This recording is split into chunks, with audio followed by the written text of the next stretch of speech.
The southern region has been at the brunt of a wave of insecurity. Attacks by armed herders on rural communities and kidnappings in the cities in the southwest, while the southeast has been replete with attacks on law enforcement officers and their facilities.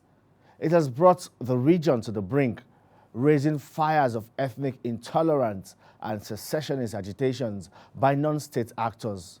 It is not surprising that the southern governors, at the height of insecurity in the country, decided to meet for 4 hours in Asaba, the capital of Delta State, to deliberate on how to find a way out of this challenge.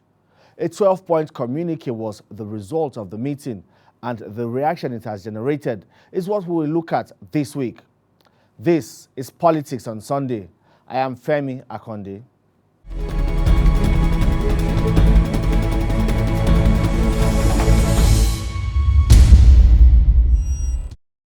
It is clear that the issues raised in the 12-point communique of the Southern Governors Forum has been interpreted differently by people in the public space, each according to how it affects the person's interest. But do the demands made and decisions reached have merits? Well, I had a discussion with Kayode Ajulo, a lawyer and rights activist, to further get insights on this.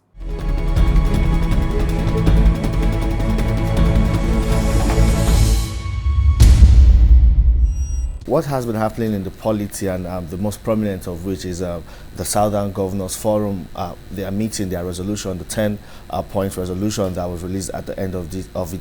It has stirred another conversation, or I should say, further escalated that constant call for Nigerians to sit down, to have a dialogue, to have a discussion. And we also saw a recent press release where you particularly commended the move by the southern state governors, but not everyone is commending them. Some people still feel they are playing to the gallery.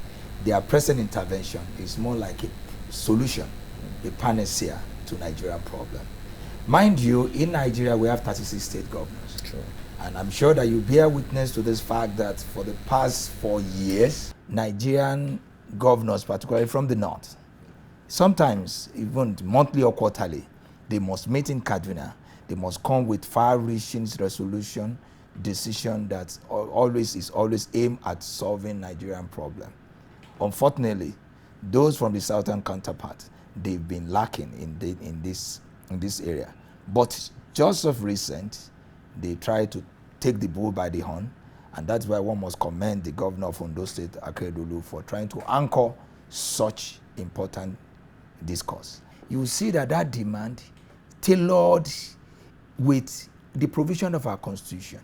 This is where they are talking again about federalism, talking against about how to make our nation work, about physical federalism and revenue mobilization, and how to the revenue sharing formula, and even talking how Nigeria, particularly our security issue. Like, let me take one issue, the issue of this grazing. You and I will know that today, one of the major problems is about this herders, farmers crisis all the time. And one of the things that brought about that is this issue of this grazing. Because if I've been having my farm for the past millions of years, before my father, my grandfather till now, for somebody to come to graze, and that is why you see that the issue has come. And they look for a very simple solution. That is only in Nigeria, this 21st century, where people will still believe that you have to take cow from Maiduguri, from Kano, from Sokoto, from Niger to come to the south, which has not been done everywhere. One of the biggest dairy systems you see in the UK. If you travel around this county in UK, you see field where they have all these, where they put their dairy, where they take care of their cow. They are always in one particular place. And if you want to move your cow, you use truck to move them. And apart from that, many other issues. Yes, one of those issues, again, is the president should, as a matter of urgency, convoke a national dialogue. Some people are saying we've had something like a national dialogue in 2014. The results or the outcome of that is still gathering dust. It hasn't even been implemented. Why should we have another dialogue when there is something that we already, like a working document, that can help solve some of these agitations we're having today? One of the ways of progress of democracy, particularly in democratic dispensation is for people to dialogue, to jog. The issue will now be the modes and the procedure of that dialogue is what we may not know. We must talk. We must deliberate. What we are doing is discussion. But how, when, and the pattern may be different. The pattern may be, okay, let's have some people here to come together to look at all the other resolution and compile it together so that we can present to the government. That's part of the dialogue. But for you not to dialogue, then there must be a big problem. But for those who do not really want to dialogue or do not see the need for it, what do you think are, or what would you say are their concerns? What are their fears? Or what is it that they do not understand yet? Their concern is this. Because sometimes you see dialogues getting too much, particularly when dialogue is done in bad faith. That's mele fida. I say this with this issue, like I was discussing with somebody yesterday, as if the president want to engage all Nigerians and to wing them, can start another dialogue the way that was done by other previous administration. You find out that as at the end of the time of the administration, that's when they always think of going about this jamboree of dialogues to dispense that to hoodwink people, to get them engaged, and so that any other thing can follow. But for any good leader who want dialogue with good faith, is to think. That's why I say that we have to think of the procedure, the modus operandi of that dialogue. A dialogue may be today to set up a group and to say, look, we've been having dialogue for the past 40 years in this country. We need to collate this dialogue first. Then we need to really see how we can move on. But for anybody to say there will be no dialogue, then there will be a problem. What we should be after is dialogue that will be in good faith, not in bad faith. And all of this is ultimately geared towards creating or having a country that is safe for citizens, because that is one thing that majority of Nigerians lack at this time. The level of insecurity is high. But looking at all of this resolution, would that really be the way to go to solve some of these huge challenges? Because it can just be starting on another different template that is whose outcome is uncertain. Let me tell you something. The biggest problem in Nigeria today, first, is the security. The second problem is security, and the third problem is security. And I want you to know this: once we can settle the issue of the security, every other things will fall in places. Now, today, we have different ethnic nationalities, different people talking about leaving the country. I bet with you, Kano, both all these other ethnic jingoises, they are one point at a time. I have discussion with them. This is between you and I. If today you can make all Nigeria to feel safe, you can make all Nigerians to feel that they belong to this country, you can assure them that now that this nepotism that is being practiced, it will continue. You can let them know that they will have a say, we have equal opportunity. Nobody will think of leaving Nigeria. The best place to be is to stay as one. And that is one of the things. And I believe whosoever that is perpetrating this issue of let's divide, let's go, they will agree with it that once you can address their issue, you can give them sense of belonging, you see that all those agitation will die. That is for some Nigerians. President Muhammadu Buhari is also asking for understanding. Well, but that's the problem. The issue of understanding is that how do you want people to understand when people feel that they are not part of the country?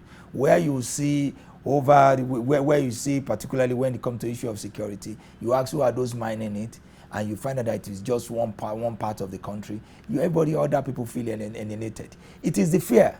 What the president priority needs to do to settle all these problems, to address the fear of every Nigerian. And once you address that, we'll be best of friends. But in a situation that you are in a house, you believe that you are not even sure of your staying there till tomorrow, you are not sure that you are getting a good bargain, you are not sure that there is equality, there is equity there, you even be thinking of leaving the house, you even be thinking of even trying to compromise the security integrity of the house. But in a situation, to address this issue is very simple. And that's why you see that in our constitution today, we have the issue that recognizes the fact that we are so many, but in our diversity there is unity. That's why the issue of federal character. Can you talk of federal character in any government institution today? Does that mean the accusations of nepotism against the administration of President Muhammadu Buhari is true? It's so obvious. It's so obvious. Nobody can deny that. And I wish you can interview the president and ask the same question. We agree with you. Yes, it's so clear. Even the deaf can hear that the blind can see. That is so obvious, and that is even the major problem. Let me tell you something. We've been living in this country for so long. Even during the past administration, where we even believe that they cannot even perform, you see that they address that. Once you make people feel needed, once you make them feel that the responsibility is collective, it is not that by one side to another, then things will work in this country. We have to be sincere. You and I know, I defended this government. I defended, and I'm still doing that. But the truth must be told. Yeah, but look at state governors. What we hear is that a lot of them say they are incapacitated because they do not control the federal police, they do not control the military, and even other security outfits in the country. The federal government controls all of them. That is one reason why they also cannot do so much to secure lives and property in their state. Do you really agree with this? Because some people again would say these state governors can deploy maybe a battalion of military police to sometimes harass political opponents, but when it comes to protecting their citizens, they are usually found wanting. Well, your question is to edge sword. We have to be sincere. We have to call a spade a spade. The state governors, sometimes they do have their own problem too, where it is, but you know, sometimes we look at bigger picture, we look at bigger problems so that to solve the smaller problem. Yes, today they don't have control of police, they don't have the control of soldier, but the same people that will tell that they will tell you that they have security vote. And what are those security votes for? Yes, they will tell you they don't have control of the police, but when it comes to appointing the Inspector General of Police, the Constitution makes it so clear that they have a say. It is for them to ensure that they have that say, because if I can have say to appoint you, I should have a say to control you to some point. If I have the power to fire and hire you, I should be able to control you, except they've refused to do that, except maybe they have some unwritten constitution within themselves with the president to say, President, continue to appoint whatsoever it is. But if that's what it is, then they don't have to complain that they don't have a say on the police, on how to ensure the security, integrity of their state. Our constitution, there are laws that allow citizen vigilantism. One of the basic fundamental rights of everybody is to have that vigilantism in you. And that's why you see that in some law, it allows for citizen arrest. That's why today I can arrest anybody provided that I'm taking the person before a police officer, or if where I can't get the police officer, I will go straight to police station to handle that. Our law allows that. That means that state police is even a foregone issue. It is something that should be done. That's why today you can see that in some states, particularly in Southwest, we have the Amotekuns. Even in Kano, we have Isba. Let me tell you something. Those are police. Nobody should deceive you. It now depends on the firepower. The essence of being a sovereign, the essence of you of having a immunity as a state governor starts with the issue of you being a sovereign, and that's why we have a constitutional immunity. So what I'm trying to say here is this. As a governor of a state, you can control your state. Like I said, Section 14 of the Administration of Criminal Justice Act allow every citizen to even act as police within the ambit of law. If you as ordinary citizen, you have such power, then you can just imagine the governor with all those family of office, with chief security officer, with ADC. If some governors, they will go with nothing less than 15 to 50 cars on the road. But when it comes to some things, if they mean to fight their opponent, you see they can unleash barrage, Armageddon of police, of soldiers, soldiers in quote. I'm not saying that the Nigerian army, but they have their soldiers, they have their thugs, they have their vigilante, they have their youth wings and co. But when it comes to secure your people, then they will come with an excuse. Lastly, everyone agrees there's a problem, but how do we fix it? The way we fix it is to look for solution. Let people continue to provide the solution, but I mean a genuine solution. Solution that is bereft of political sentiment, that is bereft of religious sentiment, that is bereft of political party sentiment. And that is why this discussion, let me call it confab, of this governor last week, and mind you, these are governors coming from different backgrounds. You see the APC, you see imagine Rotimi Akeredolu, APC stalwart, going to Okowa's domain, PDP stalwart. But this one, bereft of what again? Though, like I told someone, the governors too, they need to put their house in order. Till today, the Johnson strike is on. Till today, the judiciary and the legislature is asking for independence. That's another dialogue. That's another restructuring. Local government is there, as they were telling the federal government that you need to restructure. The same thing we need to tell them. They need to restructure. And I want to believe Who come to Equity should come with clean hand. If they can be singing the restructuring now, I want to believe that even in their domain, at their backyard, they are thinking of that. And that's why I believe this their discussion, this their resolution need to be commended, and we must see and ensure that it got to fruition.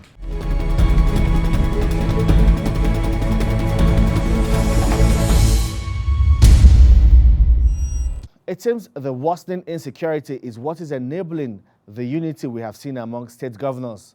It was also reported that there was a foolish attempt to boggle the house of the Chief of Staff to the President, Professor Ibrahim Gambari. This foolish attempt further paints a grim picture of how unsafe lives and property have become.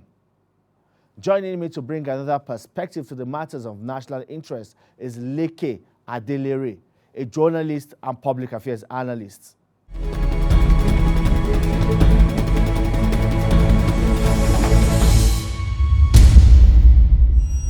There's so much going on in the country.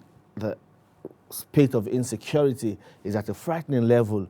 We have had so much from banditry to kidnapping for ransom, and even the president had to convene a Security Council meeting 3 times within 2 weeks. If you look at the issue of insecurity in Nigeria today, it's indeed a national problem. And everybody is looking at it from the perspective that the government should be proactive in nailing some of these problems on the board.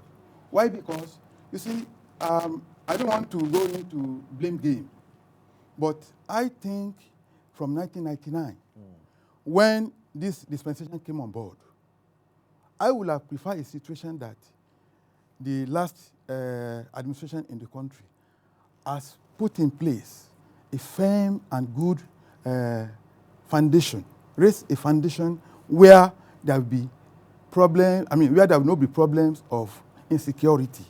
Mr. Leke, not everyone will agree with you. You know, we've had these excuses and blame games over and over again. We had that in 2015. Yes. Even in 2019, before the election, we hear the president always blaming the 16 years of a PDP administration for bringing us to this point. And the vice president will always say why we are where we are. And then the thing is, why have we not moved from where we are? Okay.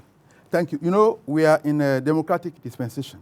If it were to be under military will have done the needful. But they cannot do it now because they are subject to the civil authority. And you know the commander-in-chief will not just go there and say, bomb A and B. No, because some people have been kidnapped. Military has to rescue them. It is not easy to go and bomb people because the innocent lives will be lost. And in order to ensure that these people were they were rescued before they take action, there is a political will, unlike what happened before.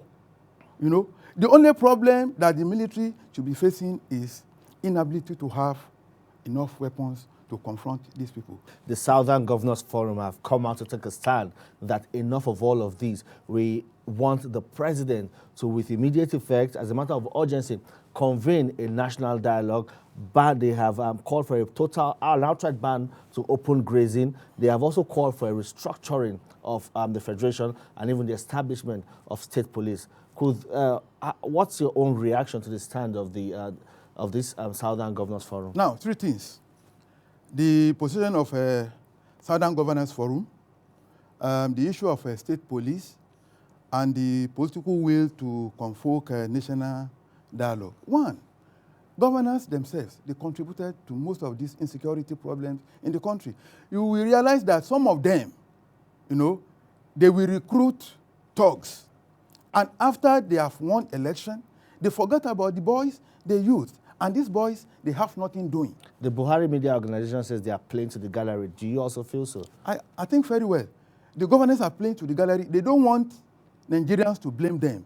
But the boys you recruited yesterday to help you out in gaining political power is still hanging in the forest. That anything you do against them, if you don't take good care of them, it will boomerang. And that is the problem they are facing now. So for the southern governors to come and be crying now, I don't think they are doing the right thing. The Buhari Media Organization says they are playing to the gallery. Do you also feel so? I think very well. The governors are playing to the gallery. They don't want Nigerians to blame them.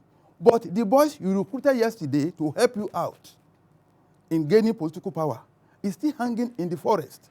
That anything you do against them, if you don't take good care of them, it will boomerang. And that is the problem they are facing now. So for the southern governors to come and be crying now, is I don't think they are doing the right thing. When they were establishing a regional security outfit, they commended them. Understand? But everything has to do with the constitution of the country. Nobody will support the balkanization of Nigeria as we are now. So the issue of convoking national confab or national dialogue, well, the governance forum, they know how to go about it. They have direct access to the presidency. And I think the president has been giving them enough listening ear. So nothing stopped them from meeting them. Okay, let's come back now to focus on the presidency as an institution. Yes. Many people feel sometimes the presidency, some people see it as if the presidency is detached or do not properly appreciate the issues at hand, or maybe is not even well advised about what is going on. I know I said earlier that the chief of staff to the president was appointed on the 13th of May, or he resumed office on the 13th of May last year, Yes. and he's about a year in office now. Yeah. What role does he play in all of this? Even looking at recently when there were news reports that there was also an attempt to burgle his home.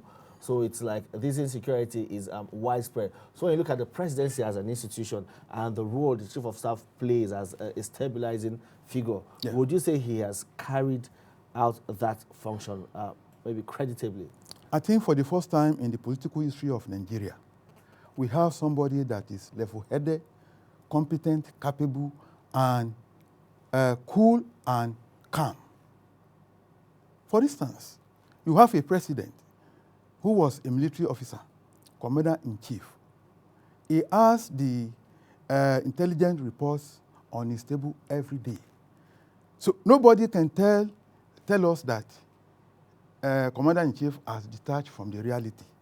He saw it, he read it, and he was getting reports on daily basis. So he knew, and he still knows where the shoe pinches. Because on easy lies the head that wears the crown. You know, it is easy for the armchair critics and self-acclaimed public analysts to sit wherever they are and be apportioning blame. I won't do that. Why? Because until you are on a seat, before you know the enormity of the problem on that seat. Now, coming to the issue of chief of staff to the president, 1 year in office, I think we have not had it so good. To review the performance of Professor Ibrahim Gambari in the last 1 year, I think I'll be one of those people that will give him credit. Why? Because Nigerians are aware of diplomatic manipulation by the former president of America, who wanted to intervene and interfere in continental affairs. He wanted Akiwumi Adesina not to be re-elected. This is an African affair. It has nothing to do with global world or American affair. Though I was told that America has about 6% equity in African Development Bank. But then, an outsider cannot come and dictate to the owner of the house. We are the owners of the house. And this is where Professor Ibrahim functioned very effectively. Some of the manipulations diplomatically that led to the re-election of Akiwumi Adesina, I can tell you that this man handled the cases very well. The cases I mentioned, the cases in the sense that Akiwumi Adesina won, he got re-election. Dr. Okonjo-Iweala. You will remember that these two candidates served PDP. It would have been better for Buhari administration to say, no, these are PDP candidates, we don't want them. But it didn't do that because the national interest came to the fore. Now, back home, there are so many challenges, and Nigerians are just asking for a better life, and that's not so much to ask for. And that is all that matters to them. Okay. Now, I think Nigerians, we have to keep our home in order. house in order. Why? Because, the elected officials need to sit down and reflect on what they have been able to do, the governor. Enough of, blame game, the president, the presidency, or these people did not work. What do they do? Why are they appropriating the local government to their aprons? In my own local government, I can tell you there is no any sense of feeling, no sense of belonging. Why? Because the governors don't allow them to work. It is not only the president. The governors, what do they do? Why should a governor leave his state and he carry the prevalence of office to wherever he goes? Pay a visit to any of the states. When the governors are not there, nothing works.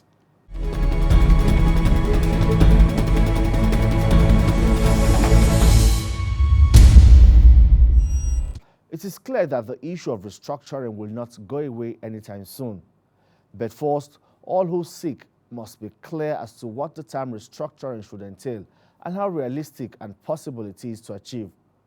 Will it entail just a revert back to the independence and 1963 constitutions that emphasize the policy of resource control? How achievable is that? Will it be focused on devolution of powers? How much of the powers are to be devolved from the center to the subnational governments? And how realizable is that? It must entail ensuring that every region, sub-region, geopolitical zone or state is comfortable with what is entailed in the policy of restructuring. Can it be achieved through the National Assembly and the amendment of the Constitution? These are all questions that beg answers, which is why the demand of the governors of the South that President Muhammadu Buhari convokes a national dialogue where all these agitations can be brought to bear is not a bad idea. But what happens next will determine further developments in the political space. Let's stop here for now. We will meet again next week when I'll bring to you another issue of national discourse. I am Femi Akonde.